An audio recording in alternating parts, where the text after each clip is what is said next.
దేవునికి స్తోత్రం కలుగును గాక. ప్రార్థన జరుగుతూనే ఉండాలి, ప్రార్థన జరుగుతూనే ఉండాలి, ప్రార్థన జరుగుతూనే ఉండాలి. మనము విసుగకూడదు, మనము నీరసించిపోకూడదు, మనము సొమ్మసిల్లిపోకూడదు.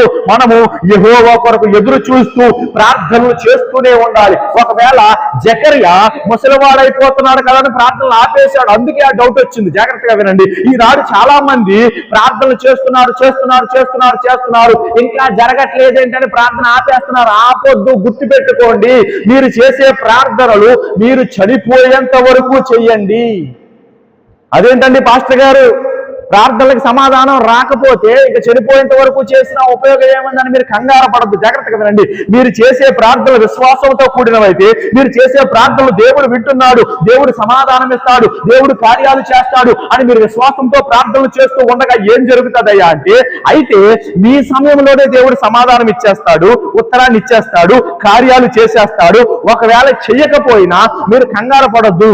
మీ తుది శ్వాస లేకపోతే మీ ఊపిరి పోయేంత వరకు కూడా, మరుక్షణంలో మీరు పోతారు అని అనుకునే టైంలో కూడా మీరు ప్రార్థన చేసే చనిపోండి. ఎందుకంటే వాటికి సమాధానం ఇచ్చే పూచి దేవునిది. ఆయన సమాధానం మీరు పోయిన తర్వాత అయినా ఇస్తాడు ఆయన. దేవునికి స్తోత్రం కలుగును గాక. మనం ఏమనుకుంటామంటే వెంటనే వచ్చేయాలా, వెంటనే వచ్చేయాలా, వెంటనే వచ్చేయాలా, వెంటనే దిగిపోవాలా, వెంటనే దూకేయాలి, దేవుడు పరలోక సింహాసనం డైరెక్ట్ గా సంఘం నుంచి దూకేయాలా, సంఘంలోకి దూకేసిన కార్యాలు చేసేయాలని అనుకుంటాం. అలా కూడా చేయగలడు, చేస్తాడు.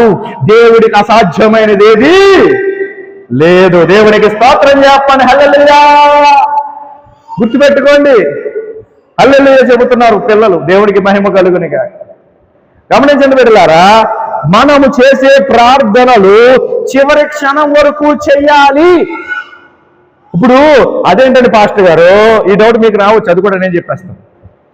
అదేంటండి పాస్టర్ గారు, కార్యాలు జరగకపోతే ఎంత ప్రార్థన చేస్తే ఉపయోగం ఉంది అంటే, విషయం ఏమిటంటే మీరు విశ్వాసంతో చేసిన ప్రార్థనలు అవన్నీ దేవుని సముఖానికి వెళ్ళాయి. ఆయన ఎప్పుడు సమాధానం పంపించాలని అనుకుంటున్నాడో ఆయన సమాధానం పంపిస్తాడు. ఒకవేళ మీ తరములో ఆ సమాధానం పంపలేదు అంటే మీ నెక్స్ట్ తరములో మీ బిడ్డలకు ఆ సమాధానాన్ని పంపుతాడు, ఆ యొక్క ఉత్తరాన్ని పంపుతాడు, ఆ కార్యాలు చేస్తాడు. ఎందుకంటే మనం ఆరాధించే దేవుడు ఒక తరముతో ఆగిపోయే దేవుడు కాదు, తరతరములకు ఆయనే దేవుడు. దేవునికి స్తోత్రం చెప్పండి. యుగ యుగములకు ఆయనే దేవుడు. కొన్నిసార్లు వెంటనే మొన్న ఒక ఆయనతో ఫోన్ మాట్లాడుతున్నప్పుడు ఒక మాట వచ్చింది. ఒక మాట వస్తే, ఇప్పుడు మనకి ఉదాహరణకి